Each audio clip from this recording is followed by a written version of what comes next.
नमस्ते। आज के इस एक्सप्लेनर में हम एक ऐसी कहानी और डेटा को ब्रेक डाउन करेंगे जो सच में हम सब की जिंदगी से बिल्कुल डीपली जुड़ी हुई है। स्क्रीन पर ये जो विजुअल क्लटर और बैकग्राउंड नॉइज आपको दिख रहा है ना, ये आज की मॉडर्न फाइनेंशियल एंग्जाइटी का एकदम परफेक्ट एग्जाम्पल है। इस मिडिल क्लास ट्रैप को आखिर कैसे ब्रेक करें? चलिए, बिना किसी देरी के सीधे डाइव इन करते हैं।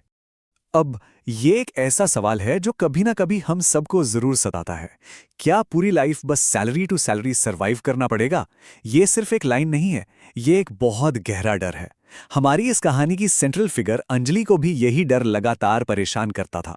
महीने के आखिरी दिनों में बैंक बैलेंस चेक करते वक्त जो अजीब सी घबराहट होती है ना, बस वही फीलिंग। ये एक ऐसी रिलेटेबल फियर है जिससे बचना मुश्किल लगता है। तो चलिए समझते हैं इस प्रॉब्लम को अंजलि के थ्रू। एक 25,000 की मंथली सैलरी और जीरो बिजनेस बैकग्राउंड वाली नॉर्मल 24 साल की लड़की। जिंदगी बिल्कुल शुरू ही हुई थी, लेकिन रियलिटी चेक क्या था? हर महीने सैलरी आती और पहले 10 दिन के अंदर ही आधी से ज्यादा मिस्टीरियसली गायब हो जाती। समझ ही नहीं आता था कि पैसा हाथ से लिटरली रेत की तरफ फिसल कैसे रहा है। और ये हार्ड अर्न्ड मनी गायब होता कहाँ था? ये डोनट चार्ट सब क्लियर कर देता है।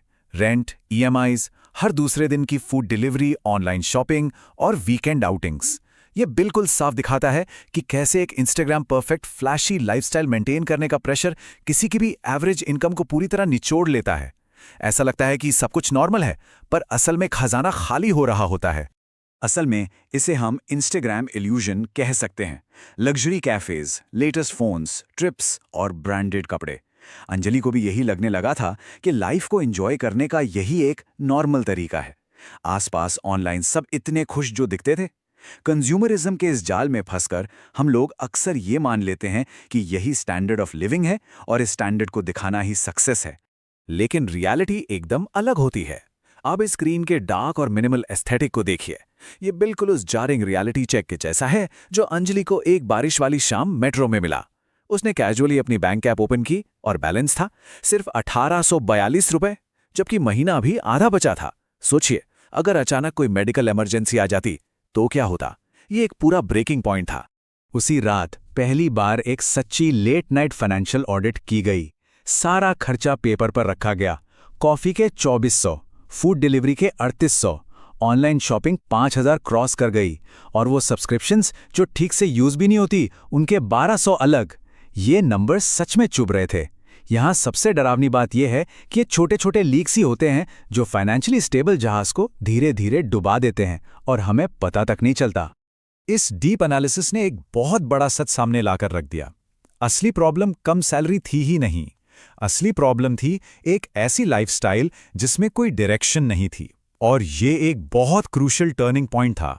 हालत को या किसी और को ब्लेम करने के बजाय अकाउंटेबिलिटी ली गई। समझ आ गया था कि माइंडसेट को अब एक फंडामेंटल अपग्रेड की जरूरत है, क्योंकि बिना दिशा के तेजी से भागने का कोई फायदा थोड़ी है। और यहीं से एक बहुत ही पावरफुल नई स्ट्रैटेजी निकल कर आई, द 5000 रुपीज रूल। सैलरी आते ही सबसे पहले 5000 रुपए इन्वेस्ट करने की एक नॉन निगोशिएबल हैबिट। चाहे बिल्स कितने भी हों, स्पेंडिंग बाद में होगी, पहले इन्वेस्टमेंट होगी। शुरुआती दिनों में जब बजट टाइट था तो यह लगभग इम्पॉसिबल लगता था, लेकिन खुद को सबसे पहले पे करने की ये आदत आगे चलकर सबसे बड़ा गेम चेंजर बन गई। अब इस स्लाइड पर ध्यान दीजिए, क्योंकि ये टोटली माइंड ब्लोइंग है। ये मिडिल क्लास और वेल्थ माइंडसेट के बीच का साइकोलॉजिकल डिवाइड है।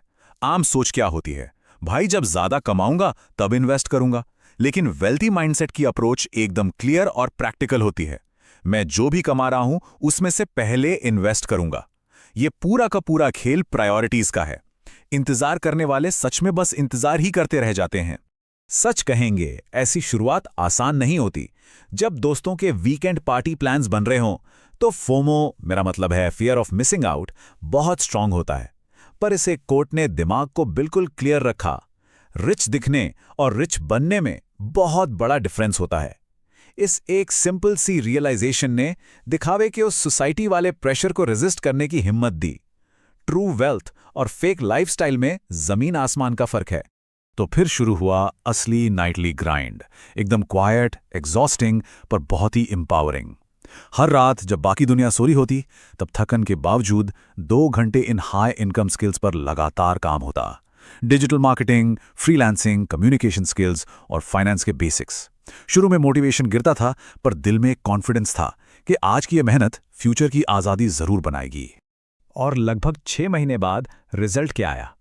पहला फ्रीलांस पेमेंट आया, 7,000 रुपये। शायद सुनने में ये नंबर छोटा लगे, लेकिन उस डार्क मेट्रो राइड वाली शाम से कंपेयर करें तो फीलिंग पूरी तरह लाइफ चेंजिंग थी। बिना किसी को अपना पूरा टाइम बेचे खुद की मेहनत से पैसे कमाने का ये पहला मीठा स्वाद था। सेल्फ रिलायंस का असली मजा यहीं से शुरू हुआ। इसके बाद फाइनेंसिस को बिल्कुल एक गेम की तरह गेमिफाई कर दिया गया। पोर्टफोलियो माइलस्टोन्स अब हिट होने लगे थे। 50,000, फिर 1 लाख और देखते ही देखते 2 लाख। अब खुशी और वो सस्ती डोपामीन किक किसी ऑनलाइन शॉपिंग से नहीं मिलती थी, बल्कि अपनी वेल्थ को धीरे धीरे एक सॉलिड फाउंडेशन के साथ बिल्ड होते देखने में जो प्रोफाउंड सेटिस्फैक्शन आता है ना, वो किसी भी खर्चे से कहीं बड़ा होता है। ये विजुअल उस लाउड फ्लैशी चॉइस और एक क्वाइट डिसिप्लिन के फर्क को बहुत क्लियरली दिखाता है। एक तरफ है 80,000 का लेटेस्ट आईफोन जो EMI पर लिया गया, एकदम शो ऑफ वाली टेम्पररी खुशी, और दूसरी तरफ है 80,000 का वही अमाउंट पर सॉलिड इन्वेस्टमेंट जो लॉन्ग टर्म फ्रीडम की गारंटी देता है। असली वेल्थ दरअसल यही है कि आप फ्यूचर की आज़ादी के लिए आज की अपीयरेंसेस को सैक्रिफाइस कर सकें। अगर हम इस टाइमलाइन को ट्रेस करें तो ग्रोथ का ये कंपाउंडिंग इफेक्ट और भी क्लियर होता है। मंथ 1 में वो 5K रूल स्टार्ट हुआ, मंथ 6 आते आते पहली एक्स्ट्रा इनकम आई, ईयर 3 तक सैलरी और एसेट्स दोनों स्ट्रांग हो गए, और ईयर 5 तक आते आते एक सॉलिड फाइनेंशियल कॉन्फिडेंस मिल गया। ये बिल्कुल क्लियर सबूत है कि रियल फाइनेंशियल ट्रांसफॉर्मेशंस कोई ओवरनाइट मैजिक नहीं होते, इनमें सालों का इनक्रेडिबल पेशेंस लगता है। यहाँ क्रूशियल पॉइंट ये है कि ईयर 3 के एंड तक ये पूरी तरह समझ आ चुका था कि असली वेल्थ सिर्फ एक हायर सैलरी नहीं होती। असली ताकत इस फाउंडेशन में है, एक solid emergency fund, diverse investments, freelance income की स्ट्रीम, हाई वैल्यू स्किल्स और इन सब को बांधे रखने वाला एक आयरन क्लैड डिसिप्लिन। बिना इस डिसिप्लिन के बड़ी से बड़ी सैलरी भी महीने के आखिरी में आकर बिल्कुल जीरो लगती है। अब इस स्लाइड के ठहराव और काम एस्थेटिक को फील कीजिए। 5 साल बाद का परिणाम देखिए। अंजलि एक कैफे में आराम से बैठी है, बिना किसी लग्जरी दिखावे के, पर उसके इन्वेस्टमेंट का नंबर 25 लाख से भी ऊपर क्रॉस कर चुका है। अब बैंक ऐप खोलने में कोई डर या घबराहट नहीं होती। ये जो शांति है, ये जो ग्राउंडेड फीलिंग है ना, बस यही सच्ची फाइनेंशियल सिक्योरिटी और जीत का एहसास है। और ये कॉन्सेप्ट इस एक्सप्लेनर की कोर थीसिस को ब्रिलियंटली प्रेजेंट करता है। फेक रिच लोग सिर्फ EMI पर चीजें खरीदते हैं ताकि अनजान लोगों को इंप्रेस कर सकें, जबकि रियल वेल्दी लोग क्वाइटली एसेट्स बनाते हैं और अपना फ्यूचर सिक्योर करते हैं। लोग अभी भी उसे एक नॉर्मल मिडिल क्लास लड़की समझते थे, क्योंकि रियल वेल्थ हमेशा इनविजिबल और शांत होती है, जबकि फेक वेल्थ बहुत लाउड, दिखावे वाली और नेचुरली स्ट्रेसफुल होती है।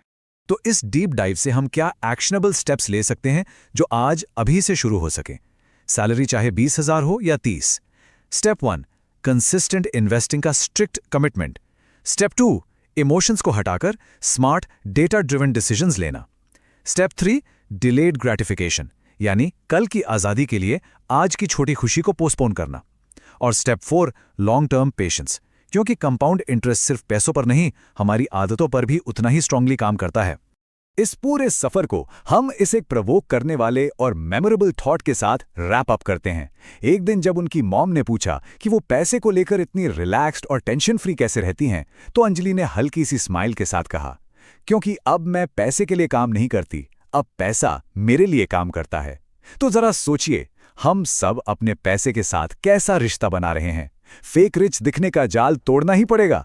आज के इस एक्सप्लेनर में हमारे साथ जुड़ने के लिए बहुत बहुत शुक्रिया।